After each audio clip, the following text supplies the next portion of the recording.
So good morning everyone. সকাল সকাল ছাতু মুড়ি থেকে শুরু হলো আমার ব্লগটা। দেখতেই পাচ্ছ আমি ওটা টিফিন করছিলাম, ছাতু আর মুড়ি। তারপর আমি চলে এসেছি এসেলে আবার রান্নার জন্য। দুপুরের লাঞ্চটা তৈরি করতে হবে যে, তো আমি এখন করছি দেখো ভিন্ডি আলুর তরকারি। তারপর করব কিছু পটল ভাজা। তো চলো দেখতে থাকো আর সঙ্গে থাকো অবশ্যই। আমি কি কি করছি না করছি সবটুকু তোমাদের সঙ্গে শেয়ার।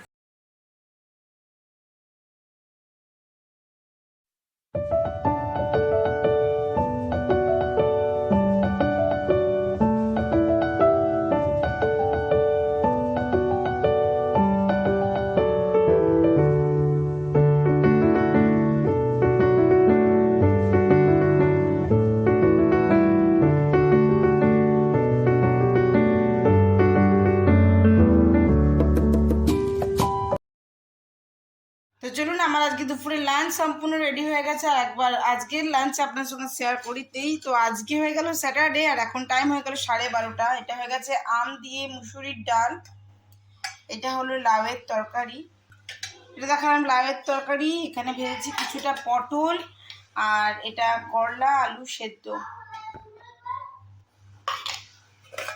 আর এটা সেদ্ধ মুসুরির ডাল, আর এটা অবশ্যই ঢেঁড়সে আলু তরকারি। তো এই হয়ে গেছে আমাদের দুপুরের লাঞ্চ। অবশ্যই আপনার সঙ্গে শেয়ার করলাম, কেমন লাগলো অবশ্যই সেটা জানাবে।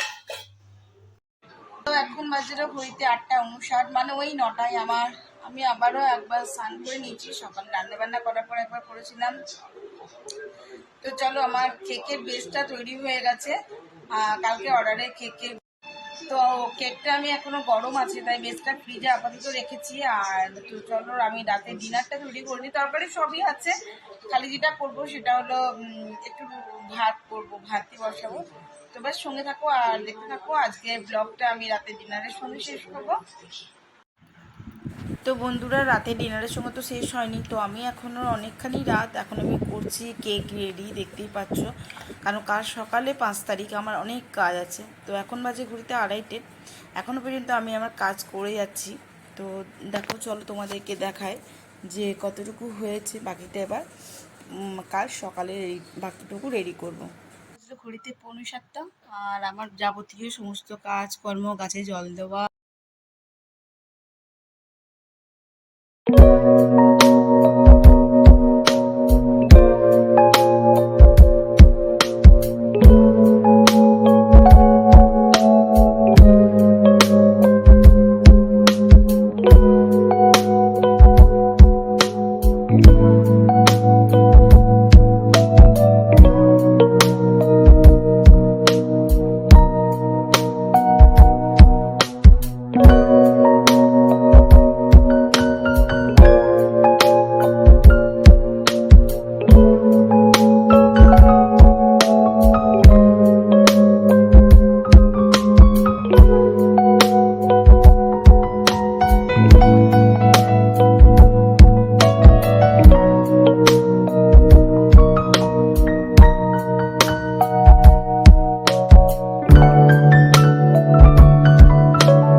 সো দেখুন আমার কাজ আজকে কমপ্লিট।